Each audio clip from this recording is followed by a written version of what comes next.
ነው። እኔ አሁን ሀቢብ ምኑን ወደድሽ ሲሉ ኮሜንታተሮች ቋጣሪ ነው እያሉ እየመሰከሩበት ነው። ያበደራትን ገንዘብ አምጪ ይላታሉ። እውነት ነው። ኢላሀ ኢላላህ ያበደረሽን አረ ቋጣሪ በፍቅረኛና በእንትን አበድ ማበደር አለ እንዴ? አይሰጥሽም እንዴ? እንዴት ያበድርሻል? ነው አይደለም ማሪ፣ እንደዛ አይደለም። ቋጣሪ ሳይሆን የለም ለሰው ብር ብድር ብሎ ከሰጠ ብድር ነው እንጂ እሱ ጥሩ ሰው ነው። እኔ ለምን እንትን እላለሁ?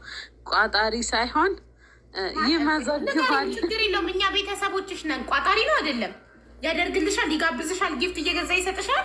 እንደ ፍቅረኛ ያረግ ጊፍት ይሰጠኛል። እውነት ለመናገር የቲክቶክ ምልሽ ሪል ጊፍትም ሰጥቶኛ ቃል አባቴ ሙት። ግን ብር አሁን ሀቢብ ስጠኝ በኋላ ሰጥካለሁ ካልኩት እንትን መጽሐፍ አለው እዛ ላይ ይመዘግበዋል። ማሬ ይሄ እኮ ለፍቅረኛ ማበደር ይባላል። ወንድ ልጅ ደግሞ ለፍቅረኛ አያበደርም ይሰጣል እንጂ። እሱ አንድ ቀን 20 ብር ራሱ አበድሮኝ ከዛ በኋላ መጽሐፉን ግልጥ ሲያደርገው እህቱ ባለችበት ማለት ነው ስሜ ሰፍሯል እዛ ላይ፣ ስልኩ ላይም ሰፍሯል ማስታወሻው ላይ። ከዛ ነው የሚያዘኝ። ወጪና ገቢውን ይጽፋል ማለት ነው። ጎበዝ ነው አንቺ። በዚህ ዘመን እንደዚህ አይነት ወጣት አይገኝም በእውነት። ገቢና ወጪህን ትጽፋለህ ሀቢብ። አመሰግናለሁ ሀቢባ በድጋሚ። አዎ ገቢና ወጪህን እጽፋለሁ። ገቢና ወጪህን እጽፋለሁ። እንዴት ይሄ ቋጣሪነት ምናምን ነገር ሳይሆን ግን ቋጣሪ አይደለም። እኔ ቋጣሪ ነህ አላልኩም ሀቢብ። አንተ አላልክም፣ እሷ አላለችህም። አይ እሷ አትልም ቋጣሪ ነው። ግን ኬት አምጥተው እንዳሉ አላውቅም ማን እንደነገራቸው። ግን ቋጣሪ ነው ራሱ ላይቭ ላይ እኔ ላይቭ ላይ ገቢና ወጪውን ሲመዘግብ አይተውት እኮ ራሱ እያወራ ነው። እንዴት እንደሆነ ታውቂያለሽ? የማርች የ3ኛ ወር ሂሳብ ስሰራ 2 ድርሃም ኦቨር መጣብኝ። ከዛ በኋላ እኔ አላፍርም። እኔ ምን ያሳፍረኛል? ማርች ማለት የማርች ደሞዝህን ለቤት አይደለም ምን አወጣው የሚለው ስታሰላ ነው። እንደሱ አድርጌ ያወጣሁትን ለፔትሮል የሞላሁትን አስፔዝ ያደረግኩበትን ሁሉ ነገር ቢል አለኝ እጽፋለሁ። ከዛ 2 ድርሃም ጎደለብኝ። ከዛ አልመጣልኝም። ከዛ ትዝ ሲለኝ ፋሲካ ጋር ሄጄ ፓርኪንግ አድርጌ ነበር 2 ድርሃም የመኪና ቢሉን እንትን አላልኩትኝም፣ አልከተትኩኝም። ከዛ ላይፍ ላይ ይሄንን ስል ሰሙና ችጋራም ቋጣሪ ምናምን መባል ጀመረ። እኔ ህይወቴን ማውቀው እኔ ነኝ። እንዴት አድርጌ ዱባይ ላይ መኖር እንደምችል ማውቀው እኔ ነኝ፣ ሌላ ሰው አይደለም። ይሄ ቋጣሪነት ችጋራምነት ከሆነ ቋጣሪም ብሆን ችጋራም ብሆን እኔ ዘና ብዬ ተንቀባሬ እየኖርኩኝ ነው። ግን እሷ ግን ማለት ነው አበድረኝ ስላለችኝ ያው ብድር ስለሆነ እኔ ለእናቴም አበድረኝ ካለችኝ ሆነ ስትል ይጽፋለሁ። ወንድሞቼ አበድረኝ ሲሉኝ ይጽፋለሁ። ስጠኝ ሲሆን ደግሞ ሌላ አማርኛ ነው እና ከምትን ከችጋራምነት ምናምን የመነጨ አይደለም። አሜዚንግ የምር ተደንቄ ነው። እውነት ጎበዝ ነው በጣም።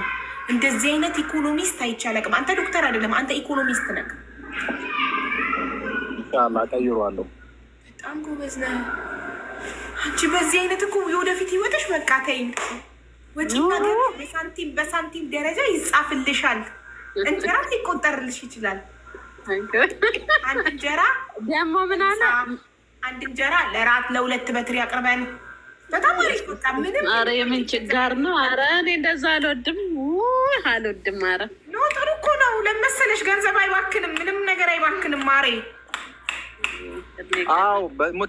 ምከሪልኝ። ሌላም በዚሁ አጋጣሚ ከተነገረልኝ አይቀር ይኸውልሽ፣ ታድለሽ በእውነት እንደዚህ በሆነልኝ። አሁን ባለፈው ብቻዬን ነው ሀቡ ቤት ምኖረው። በፊት ከቤተሰብ ጋር ነበር ምኖረው። ወንድሜ ያለ፣ ወንድሜ ሚስት አለች፣ ወንድሜ አሁን ብቻዬን ነኝ። በቃ ሁሉም ተበታትነዋል። ሌላ አካባቢ ነው። አሁን ቡና ፈላና አሁን ባለፈው ምን አለችኝ መሰለሽ? አሁን ሪል ነው የምነግርሽ። እዚህ ጋር ምንም ውሸት ምናምን አያስፈልግም አይደለ? ቡና አፍልቼ ጀበና ውስጥ ያለውን አተላ የምደፋው ከ5 ቀን በኋላ ወይ ደግሞ ከ4 ቀን በኋላ ነው። ለምን? ውሃ እየጨመርኩኝ እጠጣዋለሁ። ከዛ ይሄን ነገር እሷ ሰማችና በስመ አብ ወልድ እንደዚህ አይነት ህይወት አልፈልግም አለች። ይህንን ነገር ንገሪልኝ። እኔ ለወደፊት ህይወታችን ነው እንደዚህ ጋብሮቭ በኢየሱስ ስም በልኩ ለወደፊት ህይወታችን እኔ የማየትሙት የዘመኑ ጀግና ብዬ ካለው ጎበዝ፣ እንዲህ ነው ህይወትን ማሸነፍ የሚቻለው።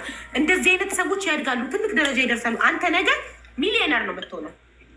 አመሰግናለሁ። ወላሂ ከልቤ ነው፣ የምሬን ነው። በቃ ያንተ እንደዚህ ሳንቲም መቁጠር፣ መደመር፣ መቀነስ አብራ ከምታግዝብ ሴት ልክ እንዳንተ እሷም ገቢና ወጪዋን በሳንቲም ቤት የምትቆጥር ሴት ካገኘክ ተያይዛችሁ ታድጋላችሁ። ውሽዬ ዝም ብላ ነው የምታባክነው። አንተ አስታርቂኝ ብለህ መተህ እንደውም ይቅርብህ ልልክ ነው። ትስማሚያለሽ አትስማሚም? እንደሱ ኧረ እኔ እንደዛ አልቆጥርም ማሬ። እኔ ትክክል ነው። ሳየሽ 2 ብር የማርች ወጪውን የማርች ደሞዝ ይሄን ያህል ነው። ከዛ የቤት ክራይ ያስቤዛ ይሄን ያህል ወጣው፣ ይሄን አላወጣው፣ ይሄን አልወጥ፣ ከዛ 2 ብር ጎደለ ደረሰኝ ሲደመር ቤት ሄደ። የት ያጠፋሁት ይህንን 2 ብር ብሎ አስቦ ተክዞ አውጥቶ አውርዶ 2 ብሩ ለካ አንቺ ቤት የመጣ ጊዜ ቤትሽ በር ላይ መኪናውን ሲያቆም የከፈለው የፓርኪንግ ነው። ኧረ እኔ አልወድማ ማሪ አባቴ ሙት አልወድም። ሹ ብር ካልወጣ ይገባል እንዴ? እሱ እኮ ሬስቶራንት ራሱ የምንሄደው እኮ 2 ሄድ ነው 2 ነው 3 ነው 2 የጋበዘሽ ሬስቶራንት። ከዛ ውጭ ቤት ውስጥ ራሱ ከፈለ። ኧረ ራሱ ነው ያበድኩ እንደ የምከፍለው ከወንድ ጋር ቁጭ ብዬ። እሱ ምን እንደሆነ ታውቂያለሽ አቡዬ? እኔ የዛሬ 8 ዓመት ዱባይ ስመጣ የመጀመሪያ ስራዬ ምግብ ማብሰል ነው። የመጀመሪያ ስራዬ አረቦች ቤት ሼፍ ነበርኩኝ። ያ አጋጣሚ ያው አልሐምዱሊላህ ዱባይ ላይ በዚህ በምግብ ዙሪያ እንደዚህ በቃ ችግር ላይ አልወደኩኝም። ለራሴ አብስዬ እንኳን ለራሴ ለሰውም እተርፋለሁ። እሷም ደግሞ ታውቃለች ብዙ ጊዜ ሬስቶራንት ማን እስኪ አንቺ አሁን ስልክሽን ክፈችና የፈለግሽበት ከፈለግሽ ዱከም ወስጄ ዘጭ ኧረ በቃኝ እስከምትይ ድረስ ልጋብዝሽ። ቢኮዝ አለኝ አቅም አለኝ።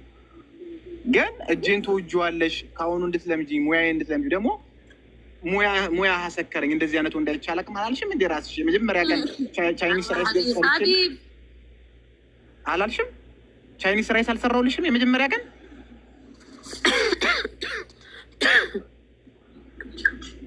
ፋሲካ የእውነት ብታገቢው ይሄንን ሰው ጥሩ ነው። ለራስሽ ብዬ ነው የምነግርሽ። እንዴ አካውንታንት ልትገባው እኛ ቤት እንግዳ ራሱ የሚመጣው በቀጠሮ ነው ማለት ነው። ጎበዝ ፈረንጅ።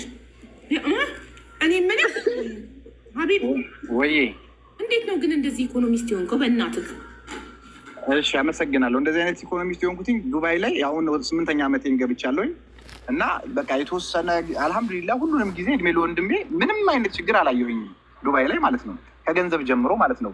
ግን አጉል እንትን ሲሆን አጉል ወጪ በቃ እንድታድርጊ ያደርግሽም እንድትቀየር ያደርግሽም። የሆነ ሰዓት አየውኝና በቃ ሁሉ ነገር አቆምኩኝ። በቃ እንደዚህ በቃ በጣም ችጋራ መሆን ጀመርኩኝ። ምክንያቱም ገንዘብ ሊይዝ አልቻልኩም። አሁን ሰው ችጋራም ቢለኝ ምን ቢለኝ ገንዘብ አለህ ወይ ግን እንደዚህ ችጋራ መሆንህ ነው ፖይንቱ። አዎ አልሐምዱሊላህ አለኝ። በፊት ግን በጣም እንትን ሆኜ በቃ ይሆናል አይደለ በጣም አባካኝ